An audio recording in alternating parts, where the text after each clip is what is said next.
Okay, to start, you're going to go to Schoology and open it and open the T6 folder.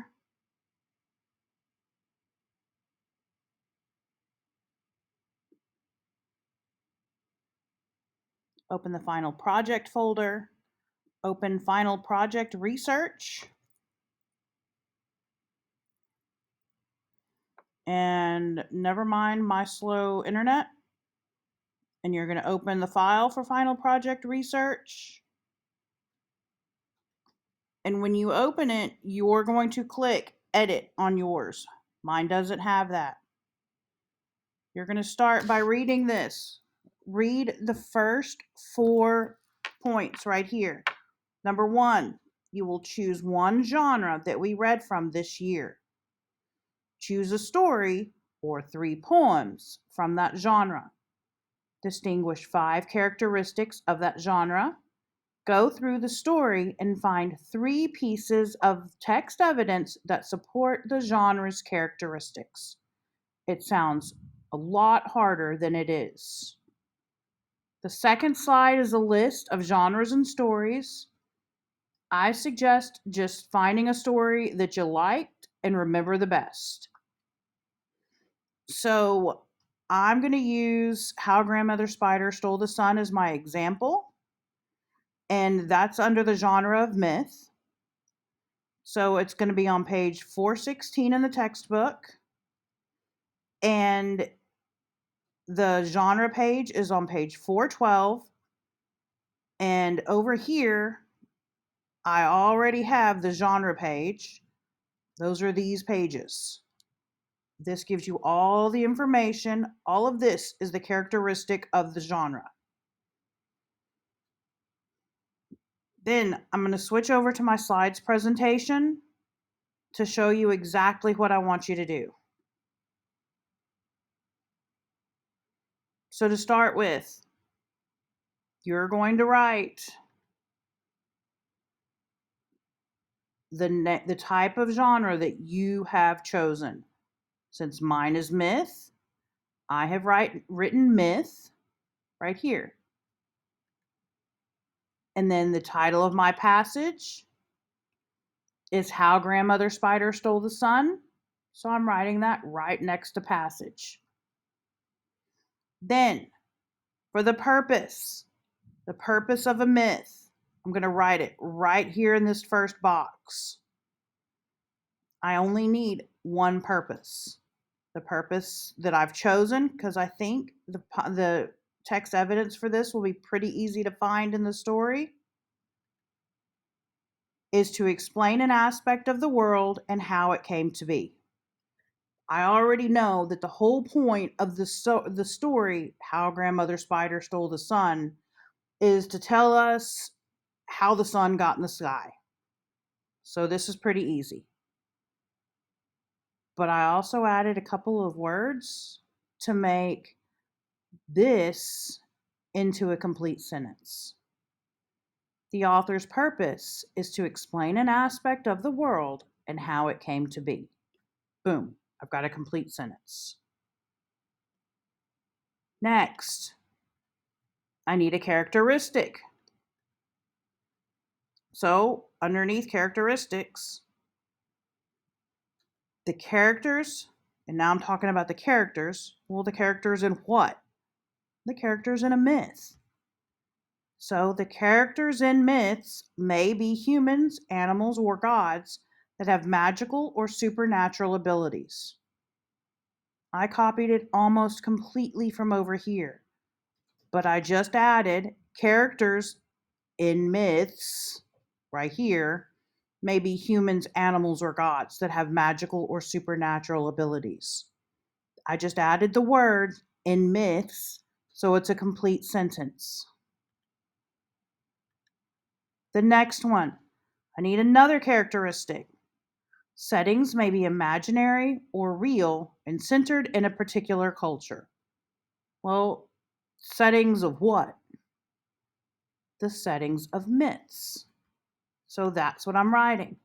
The settings of a myth may be imaginary or real and centered in a particular culture.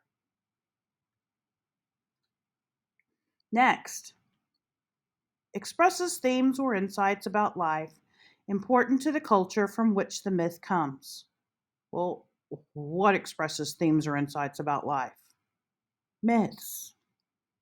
Myths often express themes or insights about life important to the culture from which the myth comes. Okay. And then finally, structure. And I've got two, so I only had to pick one. And I put that right here. Often involve a series of tests or obstacles characters must overcome. Well, again, what am I talking about? What often involves a series of tests or obstacles? Myths, because we're still talking about myths. Myths often involve a series of tests or obstacles characters must overcome. Good. So I've got all of the information on the left side, and even though it says characteristics right here, all of the stuff on the left, these are all of the characteristics of a myth.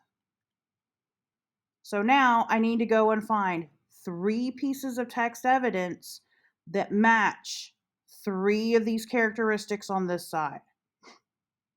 Okay, like I said before, the whole point of the author's purpose of how Grandmother Spider stole the sun is to explain how the sun got in the sky.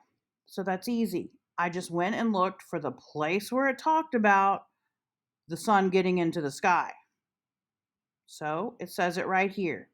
He flew until he reached the top of the sky, and there he placed the sun where it would give light to everyone. And I put quotation marks around it, and I copied it exactly as it is in the book. Text evidence, right there. Then I need another piece of text evidence.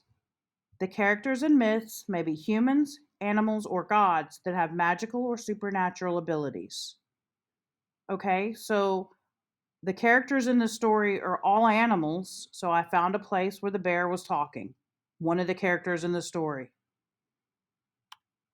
So I wrote it here, and because this is a piece of dialogue within the text, within my text evidence, I have quotation marks, a space, and then an apostrophe here.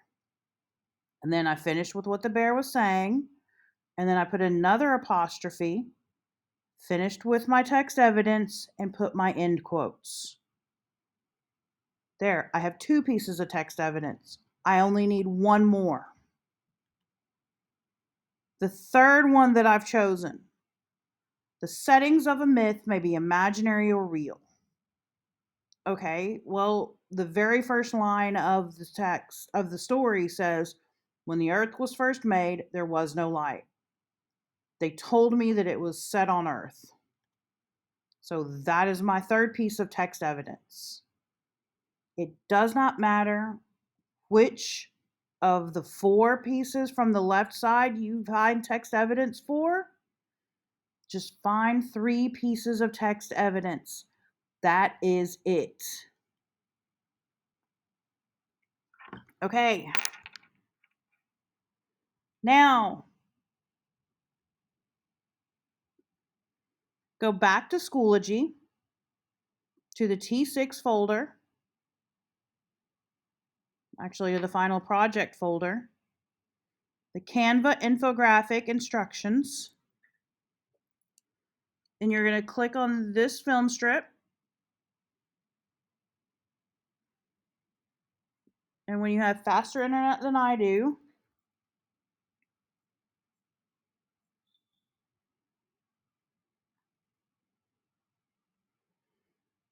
these are instructions, and it's in the form of an infographic.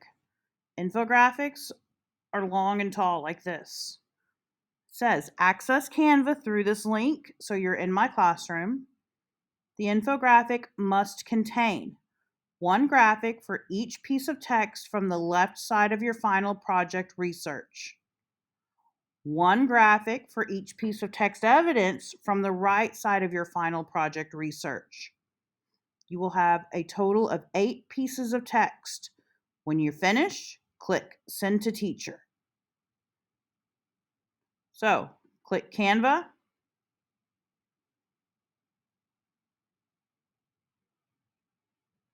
In this search bar,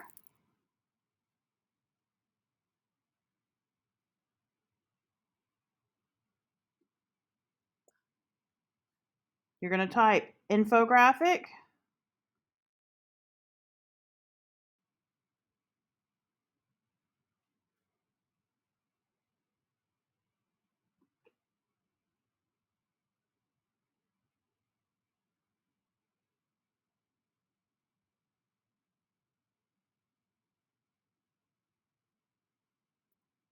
You're going to start there and you're going to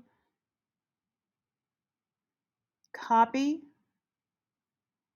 all of your pieces of text that you have that are on the left side of your page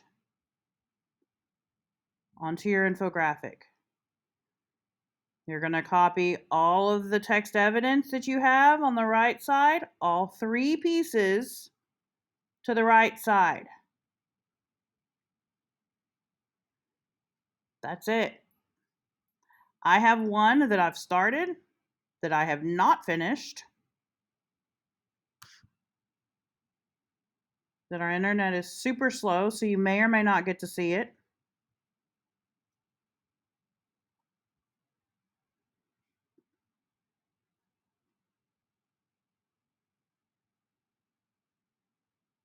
Apparently you don't get to see it.